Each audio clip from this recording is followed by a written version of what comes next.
حضرت سیدنا علی المرتضیٰ شیر خدا کرم اللہ وجہ الکریم کے پاس ایک عورت آئی، کہنے لگی حضرت میرے دو سوال ہیں۔ پہلا سوال تو یہ ہے کہ ایک اچھے انسان کو کس طرح کی عورت سے شادی کرنی چاہیے۔ دوسرا سوال یہ ہے کہ کون سی عورت شادی کرنے کے بعد پریشان نہیں ہوتی، کون سی عورت شادی کرنے کے بعد خوش رہتی ہے، پریشان نہیں رہتی۔ حضرت سیدنا علی المرتضیٰ شیر خدا کرم اللہ وجہ الکریم نے فرمایا، اے خاتون، 4 خوبیاں رکھنے والی عورت سے ایک اچھے انسان کو شادی کرنی چاہیے۔ ایک سمجھدار عقل مند انسان کو 4 خوبیاں رکھنے والی عورت سے شادی کرنی چاہیے، اور یہی 4 خوبیاں رکھنے والی عورت جس گھر میں بھی چلی جائے پریشان نہیں ہوتی، وہاں دکھوں کے جنازے نکل جاتے ہیں، خوشیاں عروج پر آ جاتی ہیں۔ یہ 4 کمالات رکھنے والی عورت جس گھر میں بھی چلی جائے اس گھر کو جنت کا ٹکڑا بنا دیتی ہے، گھر میں رہنے والا ہر ایک شخص خوش دکھائی دیتا ہے۔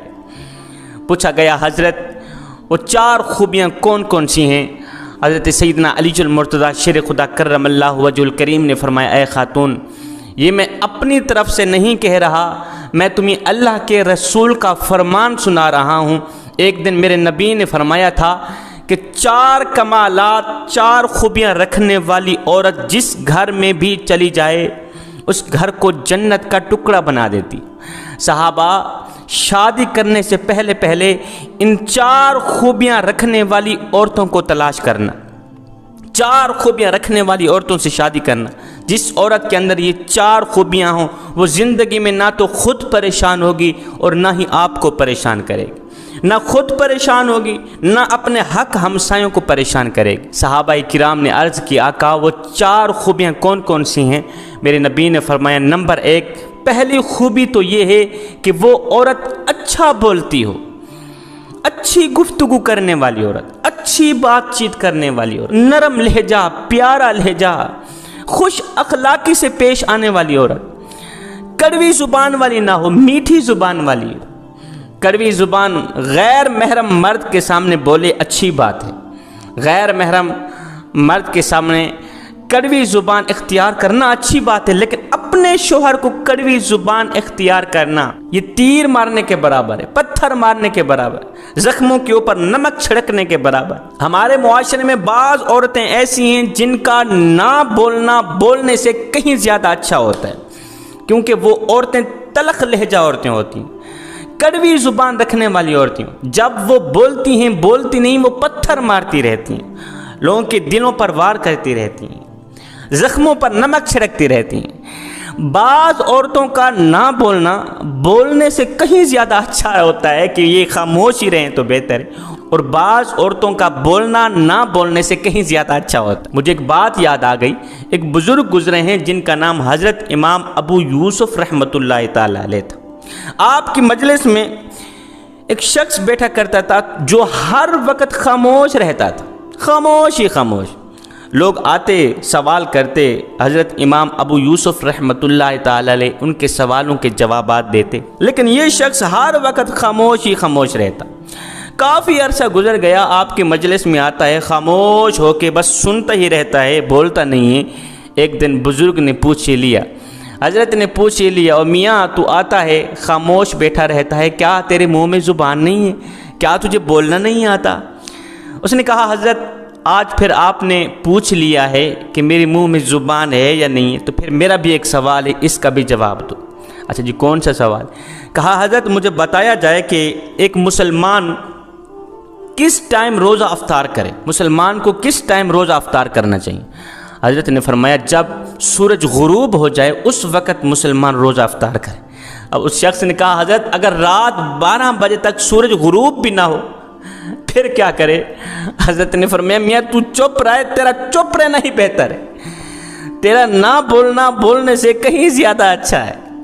میرے نبی نے فرمایا، جو عورت اچھا بولتی ہے، جو عورت میٹھا لہجہ اپناتی ہے، وہ عورت شادی کرنے کے بعد خامند کی وجہ سے پریشان تو ہوتی ہی نہیں۔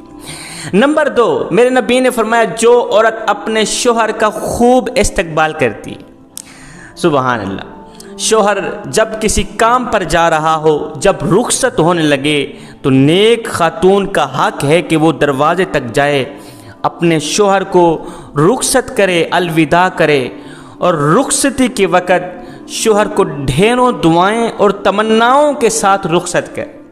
یہ اچھی عورت کی علامت ہے، نیک عورت کی علامت ہے۔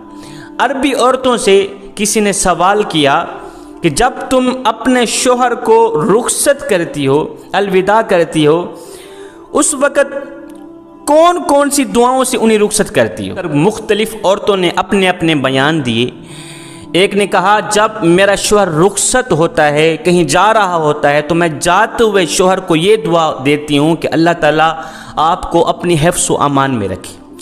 دوسری نے کہا جب میں اپنے شوہر کو گھر سے الوداع کرتی ہوں تو میں اسے یہ دعا دے کر الوداع کرتی ہوں کہ خیریت سے جائیں، خیریت سے واپس آئیں۔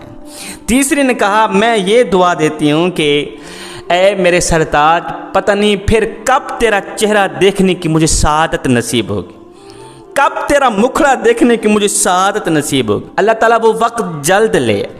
چوتھی نے کہا جب میرا شوہر رخصت ہونے لگتا ہے، میں دروازے پر شوہر کو الوداع کرنے جاتی ہوں تو یہ دعا دے کر الوداع کرتی ہوں، اے میرے بچوں کے باپ، اے میرے سرتاج، جہاں بھی رہنا اللہ سے ڈرتے رہنا، اللہ سے ہر وقت ڈرتے رہنا، کہیں بھول کر کے بھی کوئی خطا نہ کر بیٹھنا، کوئی غلطی نہ کر بیٹھنا۔ او ہاں سنو، میرے بچوں کے لیے جب آنا تو حلال کما کر آنا، اللہ مجھے حرام نہ کھلانا، میرے بچوں کو حرام نہ کھلانا، جب واپسی آنا میرے بچوں کے لیے حلال کما کر آنا۔ جا، اللہ تعالیٰ تجھے حلال کمانے کی توفیق دے، اللہ تعالیٰ تجھے گناہوں سے بچنے کی توفیق دے۔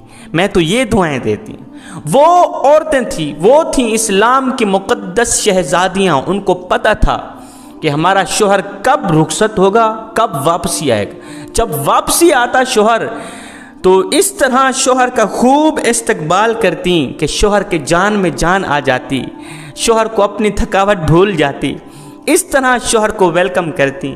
نمبر 3، دھوکے باز عورت سے بھی شادی نہ کرنا، دھوکہ نہ دینے والی عورت سے شادی کرنا، اور یہ عورت جب تمہارے گھر آئے گی تمہیں کبھی بھی پریشان نہیں کرے گی، نہ خود پریشان ہوگی اور نہ ہی تو آپ کو پریشان کرے گی۔ نمبر 4، میرے نبی نے فرمایا جو تھوڑی چیز پہ راضی ہو جائے ایسی عورت سے شادی کرنا۔ میرے نبی نے فرمایا لوگو تم اللہ کے دیے گئے تھوڑے رزق پہ راضی ہو جاؤ، اللہ تعالیٰ تمہارے تھوڑے عملوں پہ راضی ہو جائے گا۔ جو عورت شکر پہ شکر کرتی رہتی، نہ شکری نہیں کرتی، احسان فراموش نہیں، شوہر کا بھی شکریہ کرتی ہے، اللہ کا بھی ہر وقت شکر کرتی رہتی، ایسی عورت سے شادی کرنا۔